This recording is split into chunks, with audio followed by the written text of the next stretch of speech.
سلام علیکم بینندگان عزیز. امروز 11 اپریل سال 2025. هوا صاف و بی‌غبار.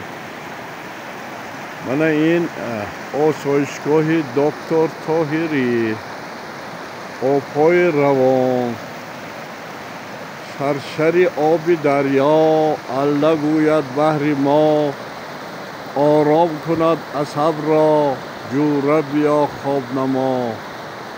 برای آدمایی که عصباشو خراب هست، خوابشون هست، این بهترین جای استراحت و طبابت است.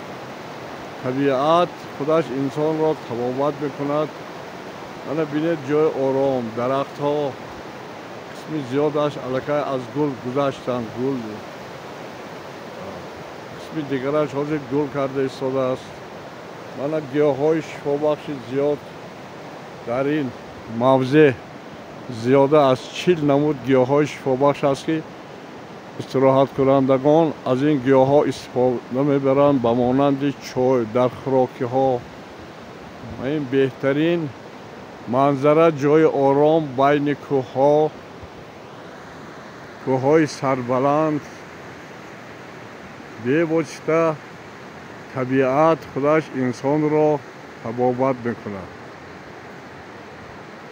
مرحمت با آسایشگاه دکتر طاهری از 15 اپریل سال 2025 به کار شروع میکند. این آسایشگاه موسمی هست و تا ماه نوامبر اینجا مردم آمده استراحت میکنند از تمام گوشه و کنار دنیا.